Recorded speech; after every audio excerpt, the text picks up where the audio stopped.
Bonjour, mon nom c'est Denis Dubé. Je représente les droits des Autochtones, spécialement je suis de la nation des Micmacs. Et puis, je voudrais intervenir pour vous faire savoir qu'avant d'hausser les frais scolaires, premièrement, vous avez le droit, surtout au prix qui sont les études, d'apprendre la vérité. La vérité, c'est quoi? C'est que vous n'avez pas de constitution. Tous les jours, aux nouvelles, on vous parle du mot fédéral qui est absolument improuvable parce que la constitution écrite à la main en 1866 est seulement ratifiée par Victoria, puis une loi unilatérale. Elle n'est pas fédérative, elle est colonialiste. C'est prouvé ici dans les débats de 1938, imprimeur de la Reine. D'habitude, quand vous déposez ça dans les tribunaux, l'objectif de la loi du législateur, ça c'est accepté automatiquement pour en faire lecture pour déterminer l'objectif du législateur dans ses lois. Maintenant, ceux-là ici de 1938, avec l'intervention du député Walter F. Kuhl, qui prouve non pas seulement que politiquement, mais juridiquement, en s'appuyant sur W.P. Kennedy, qui est doyen de la faculté de droit de l'Université de Toronto, et qui est à cette époque, en 1938, un constitutionnaliste de renom au Canada, prouve que l'acte de l'Amérique du Nord britannique de 1867 est seulement qu'étampé du sceau de Victoria. Donc sa volonté à elle prime sur le droit international public signé par le Canada, et ça a été rapatrié tel quel, légal, déclaré 2 fois le mot fédéral pour cette loi-là par la Cour suprême qui vient de lier tous les tribunaux inférieurs. Maintenant, avant d'hausser vos frais scolaires, sachez que vous héritez d'une extorsion colonialiste déguisée en pseudo-dette fédérale qui ne l'est pas, puisque vous n'avez pas de constitution qui est dûment ratifiée par les 5 premiers ministres du Canada, pour lesquels nos ancêtres ont voté pour rien, puisque cette loi-là, ils ne l'ont jamais ratifiée.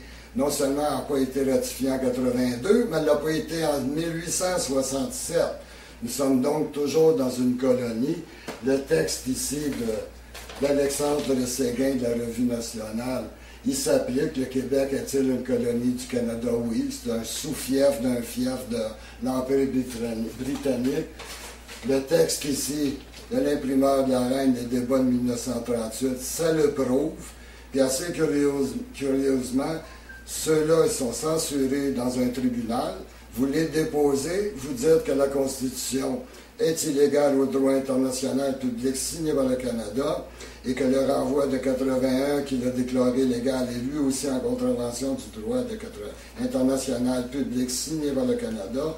Et puis quelques minutes plus tard, vous êtes acquitté parce qu'on ne veut pas faire de bruit avec ça, on ne veut pas vous condamner, on ne veut pas que vous permettre d'aller en cour d'appel, en cour suprême et sortir du pays. Parce que le tribunal le plus haut du pays, ce n'est pas la Cour suprême quand elle contrevient au droit international public signé par le Canada. À ce moment-là, le plus haut tribunal, c'est la Cour internationale de justice. Sinon, le droit interne, il pratique l'auto-absolution, il se disculpe lui-même de tous ses péchés. D'ailleurs, le juge Spence de la Cour suprême dans l'arrêt Scheer, lui-même déclare que le tribunal n'est pas supposé de penser que le Parlement a commis une erreur, il est plutôt supposé de penser que celui-ci est l'être parfait qui ne connaît pas d'erreur. Donc, la Cour suprême reconnaît qu'il est imperfectible en déclarant une telle stupidité. Ça vient de lier tous les tribunaux inférieurs, puis tout contestataire à ce moment-là, il s'en vient se plaindre devant quelqu'un qui est imperfectible. Maintenant, si vous n'avez pas de constitution, ça veut dire que la source constitutionnelle du code criminel avec lequel on vous accuse de méfaits, d'attroupement, de manifestations illégales ou quoi que ce soit, bien, la source constitutionnelle exigez donc qu'on vous la montre. En plus que vous allez hériter d'une extorsion colonialiste, on vous accuse avec un code criminel qui est illégal puisque sa source constitutionnelle est contraire au droit international public signé par le Canada depuis 60 ans. Si le juge vous l'applique, bien, autrement dit, il est en contravention de ce que nos politiciens ont signé à l'ONU. Par conséquent, Quand un judiciaire fait ça pendant 60 ans, puis 60 ans, ça représente 12 mandats électoraux, bien, vous savez qui mène. C'est les juges, c'est une dictature judiciaire en contravention du droit international public du Canada signé depuis 60 ans. Pourquoi? Parce qu'ils sont des adeptes de l'ancien droit international coutumier de Victoria. Derrière sa volonté prime sur la mienne.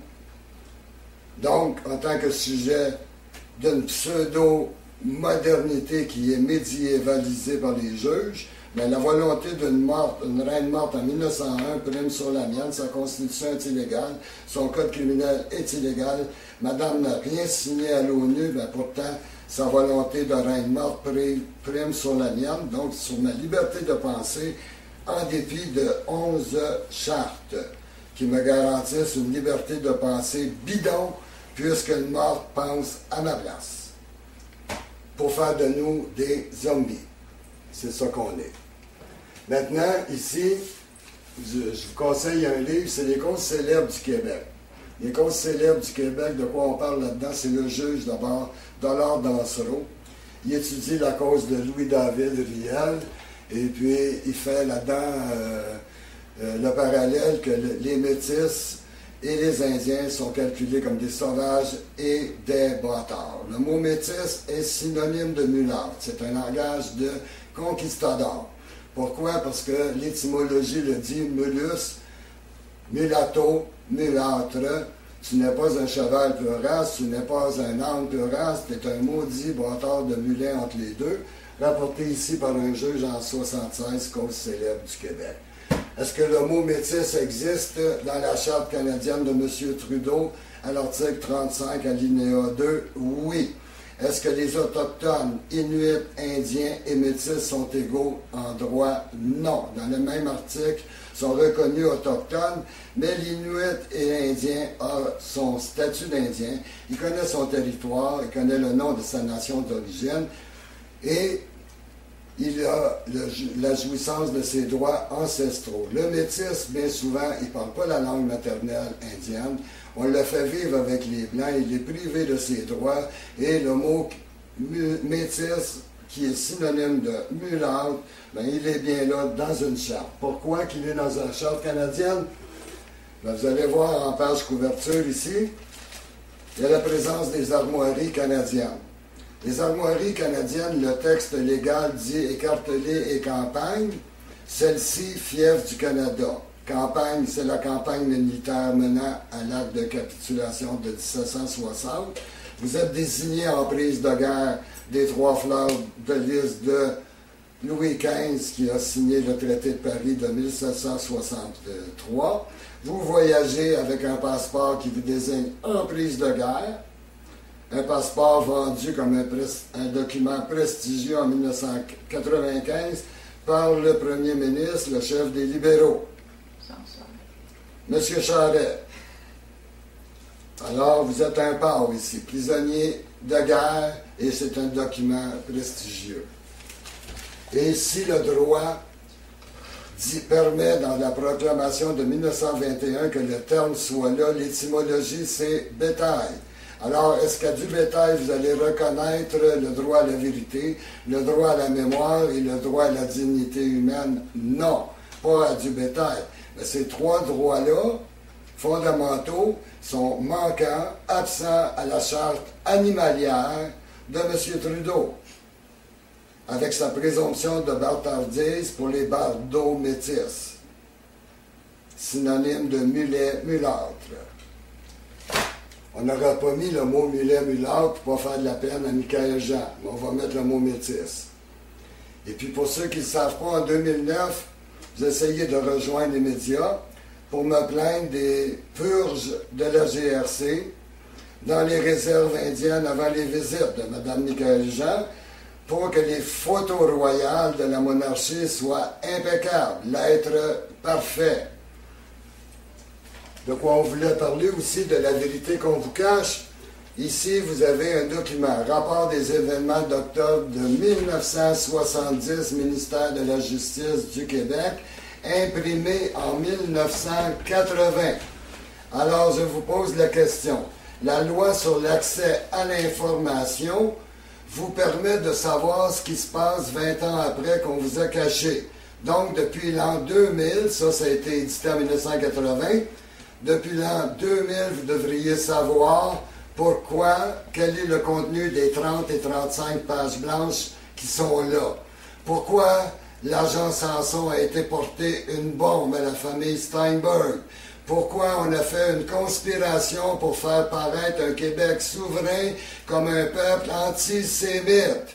Tout ça orchestré par la GRC. L'agent Samson, on ne l'aurait jamais su si la bombe n'aurait pas éclaté pour lui faire perdre une main. Ici, vous avez 30-35 pages. Avant de monter les frais scolaires de nos enfants, apprenez-leur la vérité. La vérité, vous la craignez, mais pourtant, c'est la première chose que vous exigez dans un procès. En l'an 2006, il y a eu un procès ici à Joliette. La mission de l'Esprit Saint, qui enseignait des sottises aux enfants, comme la terre est plate, comme dans le temps de Platon. Il y a eu une plainte, il y a eu un procès, et les juges ont décidé, pour l'intérêt de l'enfant, la sécurité de la personne, le développement, l'épanouissement, tous les beaux principes, on a décidé que la vérité était nécessaire aux enfants pour ne pas créer l'exclusion, la dérision, qui amène à des cas comme la Polytechnique ou Dawson, quand il y a de l'exclusion. Mais nos enfants, ils ont le droit de savoir la vérité. Vous héritez d'une extorsion colonialiste. Le juge Claude Millette, par l'usage et la coutume, il a permis que ça continue en 2005, quand j'ai déposé cette preuve-là, qui n'a pas été intégrée dans la preuve, mais qui a fait en sorte que moi, qui ai vandalisé les armoiries le 15 février 2004, le 30 septembre 2005, malgré que j'ai signé la déposition d'avoir brisé les armoiries, malgré que je l'ai répété dans le procès, c'est bien là sur les bandes sonores et les notes sténographiées.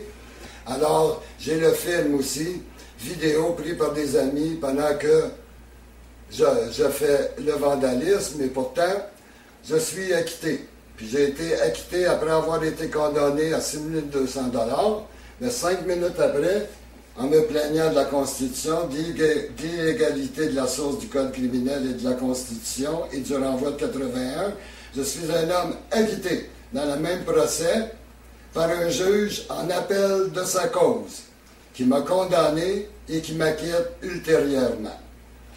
Et quand on conteste la vérité, est-ce que 11 charte vous permet le droit de la liberté de penser? Non. Honni soit qui mal y pense, ne pensez pas autrement que les rois.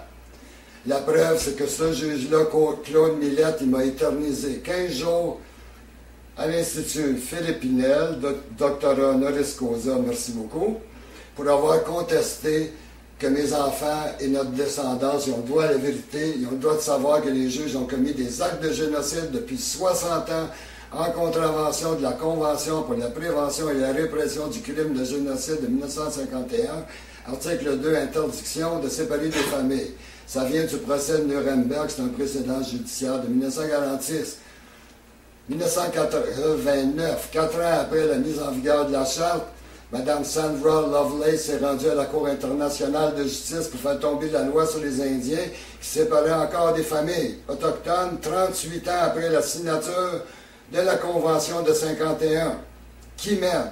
Nos politiciens l'ont signé, les juges y contreviennent 38 ans, 13 juges la laissent passer jusqu'à la Cour internationale de justice. 2009. Les Mohawks bannissent les Blanches mariées à un Indien. Égalité des sexes, seulement que les femmes ont été bannies, les Indiennes, maintenant les Blanches. Pourquoi il n'y a pas eu de poursuite par les procureurs de la Couronne du Canada en 2009 pour avoir séparé des familles? Une famille juive au procès de Nuremberg, séparer ça, c'est un acte de génocide, mais l'Indien, est-ce qu'il est un humain? Je me pose la question. Le fait de ne pas être juif, de ne pas avoir un ancêtre qui écrit la Bible, qui est entre moi et le juge, le fait de ne pas être d'un peuple élu, ben une séparation de familles autochtones, c'est pas grave, c'est la faune locale. Ce n'est pas important, on n'est pas calculé comme des êtres humains. Le mot fief est là dans la proclamation des armoiries sur une charte qui nous garantit des droits. Des armoiries sur une charte, c'est martial. C'est une charte martiale et animalière du mot fief qui veut dire bétail étymologiquement, et du mot métis qui veut dire bâtard. Et c'est ça. Il faut vivre avec. Puis quand vous vous en plaignez poliment, mais ça continue par l'usage et la coutume, il ne faut pas se plaindre de l'être parfait du juge Spence de l'arrêt Scheer de 1974. Il est parfait, imperfectible, sa charte de 17 ans d'écriture, elle est merveilleuse, vous allez vivre avec, même si c'est une charte martiale et animalière. Voilà. On vient de faire le tour, je pense bien. Bonjour. Sentence autochtone. Est-ce qu'on peut se promener avec ça 3h30 le 2 juillet à l'Institut d'hôtellerie Charrier et Saint-Denis avec une pancarte aussi grosse que ça qui apparaîtra jamais dans le journal le lendemain matin parce qu'une histoire princière d'un beau dîner princier, il faut que ça soit parfait. Fait qu'on va la censurer, la vérité. Mais le monde, les gens, avec leur cellulaire ou leur appareil photo, les touristes, ben, ils l'ont pris en photo. Et puis, ils l'ont vu pendant 3h30, puis je suis revenu chez moi avec quand même, sans arrestation, malgré qu'elle a été filmée par les corps policiers. Et ça dit bien ce que ça dit, sentence autochtone, la démocratie avec les résolutions anticolonialistes A1514 et A2625, des Nations Unies permettant l'extermination des juges négriers canadiens. Ceux-là qui séparent nos familles, ceux-là qui nous jugent avec une constitution qui est illégale, ceux-là qui font primer la volonté des rois morts et des reines mortes sur la nôtre, alors que ces monarques-là, ils n'ont rien signé à l'ONU depuis 60 ans. Et puis la résolution anticolonialiste A1514 qui est là, c'est le droit à la décolonisation, parce qu'aucun juge canadien qui se dirige jusqu'à l'Université des gardiens de la Constitution ne peut vous la montrer parce qu'elle est écrite à la main et qu'elle est un manuscrit. Quand on pense que l'inventeur de l'imprimerie, Gutenberg, il est mort en 1466, que cette loi-là, qui est aussi importante qu'une constitution, elle est écrite à la main. De l'autre côté, 1951-2011 pour l'année dernière. Pourquoi 1951? C'est la mise en vigueur, la ratification de la Convention pour la prévention et la répression du crime de génocide de 1951, qui interdit les séparations de familles en les interprétant comme des actes de génocide. Les Allemands, au procès de Nuremberg, ils ont plaidé l'obligation des militaires d'obéir aux supérieurs de leur hiérarchie militaire. Ça leur a été refusé. Madame Sandra Lovelace, quand elle se rend devant la Cour internationale de justice en 1989, il a fallu qu'elle fasse les 3 instances judiciaires du Canada, un juge à la Cour supérieure, 3 à la Cour d'appel, 9 à la Cour suprême, 13 juges sur 13 l'ont laissé filer après 38 ans de contravention au droit international public. Donc ici, je marque 1951 et 2011 parce que Harper, en 2008, il aura beau prononcer des excuses pour les actes de génocide contre les Autochtones, il reste qu'aucun journaliste ne lui a reproché d'avoir prononcé des excuses au nom des 3 pouvoirs en tant que chef de l'exécutif, parce qu'il venait de prouver par lui-même que la séparation des pouvoirs est une passoire, puisqu'il peut excuser les 3 pouvoirs, le législatif et le judiciaire, qui s'en sort avec les mains propres, alors qu'il a séparé des familles indiennes et que les procureurs, présentement, ils ne mettent pas de charge au Mohawk parce que c'est le bon Indien. Il a le droit, en tant qu'allié du conquérant, de séparer des familles. Et le conquérant, il ne veut pas se le faire reprocher que ces juges aient séparé des familles. Alors, ce sont des crimes qui vont rester impunis. Et pourtant, ce sont des actes de génocide. Alors, quand on écrit sentence comme ça, que les Autochtones se plaignent de 60 ans d'actes de génocide et que ça correspond au règne d'Élisabeth, ben vous allez revenir chez vous. Parce que le nom de la reine, avant de vous accuser avec, il faut le laver. C'est sa justice qui est là avec 60 ans d'acte de génocide. Puis 60 ans, c'est 12 mandats électoraux, nommés donc des juges par les libéraux et les conservateurs de façon alternative pour conserver quoi? La même infraction au droit international public. Donc, c'est qui mène? C'est la dictature judiciaire. C'en est une qui exige la vérité pour nous vendre le mensonge. C'est ça que ça dit. Merci beaucoup. Oui, pour fin encore de parler sur le sujet des actes de génocide commis contre les Autochtones, tant que ça ne sera pas reconnu par le judiciaire, en déni de justice, le bannissement des Indiennes, la loi sur les Indiens, l'expulsion du milieu de vie des réserves, etc., dans un but d'assimilation, bien, ça cautionne le taux de suicide chez les Autochtones à cause de la crise identitaire qui fait en sorte que rechercher les racines généalogiques pour les Indiens, c'est une chose incroyable. Pour les Métis, c'est un handicap de chercher. Puis tant qu'il va y avoir un déni de justice, on cautionne la léthargie du législatif en guise de réparation, qui fait en sorte que Harper peut s'adresser aux Autochtones des excuses, mais c'est des excuses bidons tant qu'il n'y a pas de réparation. Parce que si on n'aide pas les familles à se retrouver, on se retrouve encore à les séparer par la négative, comme une espèce de négligence criminelle. Ensuite de ça, d'avoir légalisé l'acte de l'Amérique du Nord de 1867 par le renvoi de 1981, quand on légalise de façon déclaratoire la loi au complet, évidemment, on vient de déclarer qu'ils sont légaux les articles 9 et 15.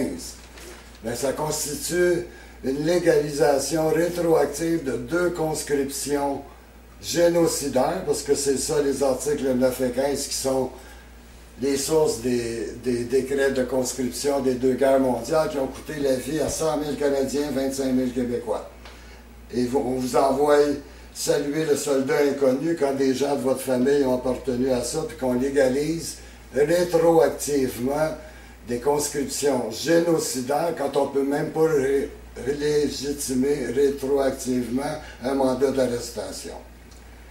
Ensuite, concernant les résolutions anticolonialistes, les plus importantes présentement à savoir, c'est A15-14, parce que ça représente le droit à la décolonisation depuis 50 ans, qui sont en vigueur et qu'on n'en profite pas parce que à tous les niveaux, tous les partis pour lesquels vous votez, qui sont seulement des filiales de la Compagnie de la baie d'Hudson, tant qu'on ne vous montrera pas le lac de l'Amérique du Nord britannique de 1867, celui qui est original, donc écrit à la main, celui qui a seulement le sceau de Victoria de sa volonté unique.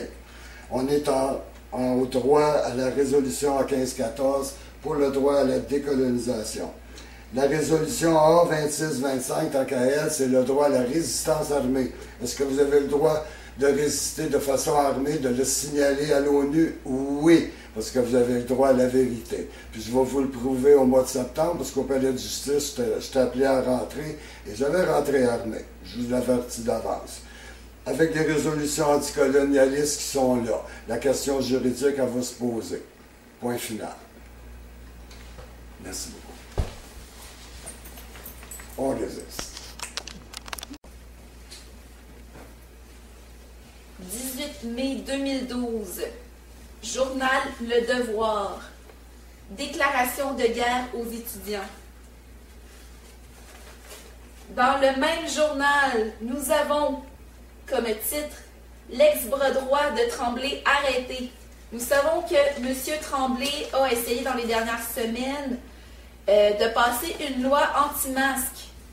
Voilà pourquoi aujourd'hui je me dévoile à visage découvert, parce que on me dit qu'on est dans une démocratie, même si on peut douter de cette affirmation, en sachant que nous sommes présentement dans un régime où est-ce que la Constitution n'est même pas appliquée, on n'a même pas de Constitution, le Code criminel est illégal. Donc voilà, déclaration de guerre aux étudiants. Les étudiants, dans le fond, pourquoi qu'ils se battent depuis plusieurs semaines? Ces étudiants-là le savent que c'est une déclaration qu'avec la hausse des frais de scolarité, c'est une déclaration de guerre ouverte pour les droits de la personne. Ils le savent. Il faut peut-être justement que la population soit au courant de ça, le pourquoi du combat. Aujourd'hui, ce n'est même plus nous qui disent que nous sommes en combat contre une élite financière, politique, économique. C'est les journaux qui le disent. Il ne faut pas l'oublier. Et quand que je vois ici ce titre-là, l'ex-bras droit de Tremblay arrêté. Présentement, M. Tremblay est très seul dans son parti. Il est très seul. Donc, ce que je pourrais dire, 99%, levez-vous. Occupons Montréal. Décolonisons Montréal même. Ensemble. Pas juste les étudiants, pas juste ceux qui se lèvent. Je parle vraiment de tout le monde. Et on peut dire que nous avons justement des moyens de le faire. Des moyens légaux, des moyens non violents. Mais pour ça, il faut qu'on se lève ensemble, qu'on avance dans une même direction, autant que ce soit les étudiants que les citoyens. Et je voudrais rajouter une chose. Quand on parle de brutalité policière, parce que oui, il y a des gens qui se font matraquer, il y a des gens qui se font poivrer, il y a des gaz lacrymogènes qui sont envoyés, c'est vos enfants. C'est la jeunesse, c'est ceux qui vont prendre le flambeau dans quelques années. Et en tant que peuple, quand on accepte ça, qu'on accepte que les policiers, les agents de la paix, payés par vos impôts, par vos taxes sur des gens qui se lèvent pour protéger vos droits, qu'on accepte ça, alors je vous laisse juger de la chose. Je vous laisse juger si vous en êtes fiers ou non. Et je voudrais dire une dernière chose. René Lévesque disait en février 1970, ça fait 42 ans de ça, René Lévesque disait « Les enfants des Québécois résignés ne le seront pas. » Autant les militants de l'ancienne génération, la Révolution tranquille, que ceux de la nouvelle qui se sont éduqués, qu'on a eu de très bons professeurs, et je les remercie, ceux qui nous donnent de leur expérience. On avance dans la même direction, radicaux, modérés, citoyens, pour faire quelque chose. Aujourd'hui, c'est le printemps érable. On se lève ensemble. Merci. Mon nom est Marie-Ève Champagne, donc je n'ai pas peur de me montrer sans masque, parce que M. Tremblay a peut-être peur de l'image justement de ce fameux masque. Il a peur du peuple qui est en train de se lever, et je peux vous le dire, quand on commence à avoir des réactions comme nous voyons présentement en politique, c'est que nous commençons à gagner notre combat. Il voit la menace, donc on ne lâche pas. Et je vais lutter avec vous jusqu'au bout et on n'est pas tout seul.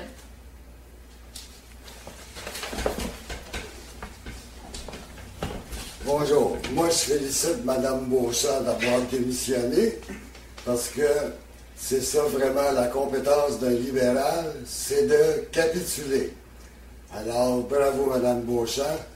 Je vous félicite. Vous avez compris. Deuxièmement, vous qui êtes accusé d'attroupement, de manifestation illégale ou quoi que ce soit, ou même forcé à une injonction, vous avez le droit de respecter le droit interne quand le droit interne respecte lui-même le droit international public. Avant qu'un juge vous force à quoi que ce soit, demandez-lui de vous montrer la Constitution en tant que gardien de la Constitution. On l'exigerait de vous en preuve si vous disiez que vous êtes à la tête d'une entreprise à propriétaire unique. Alors, pour le prouver, ce ne serait pas votre parole, ce ne serait pas la déclaration, ce serait l'exhibition. Montrez-nous l'acte original de l'acte de l'Amérique du Nord avant de nous accuser ou forcer à quoi que ce soit. Et je dis que l'extorsion colonialiste déguisée en pseudo-dette fédérale et démocratique, elle revient à la mafia judiciaire qui a toléré que l'acte de l'Amérique du Nord britannique de 1867 et le renvoi esclavagiste de 1981 soit contraire à la Convention de Vienne sur le droit des traités, vice de consentement, contraire à l'article 103 de la Charte des Nations Unies de faire valoir la sagesse supérieure de la loi postérieure et non l'ancienne loi du droit international coutumier de Victoria, parce que notre justice sont des adeptes de cette ancienne loi du droit international coutumier qui est illégale aujourd'hui. Et c'est très important de savoir ça. Maintenant, est-ce que vous avez le droit de signaler la subjugation de colonialisme? Vous en avez le droit et même le devoir. Ceux-là qui ne le font pas, ils n'auront jamais le droit à la vérité, le droit à la mémoire et le droit à la dignité humaine dans la Charte. Les armoiries vont rester là en réquisition militaire de ce droit de justice fondamentale. Avant de hausser les frais scolaires des enfants, qui sont les nôtres, quel que soit leur âge, ça reste des enfants. C'est comme ça. Apprenez-leur la vérité, sinon vous en faites des légumes, des zombies. Victoria pense à notre place, George V pense à notre place. Leurs prérogatives royales sont toujours en vigueur. Les Québécois sont toujours nommés à être obligés à l'allégeance au monarque britannique et à la soumission aux lois de Grande-Bretagne, aux articles 5 et 8 de l'Acte de Québec de 1774, qui sont toujours en vigueur et qui sont absolument contraires à l'article 4 de la Charte du Québec. Toute personne a le droit à la sauvegarde de sa dignité, de son honneur et de sa réputation. Et votre réputation, elle est foutue quand vous voyagez avec un passeport qui vous montre en prise de guerre et qui représente une constitution martiale et non fédérale. Je vous remercie. Ne lâchez pas. Battez-vous.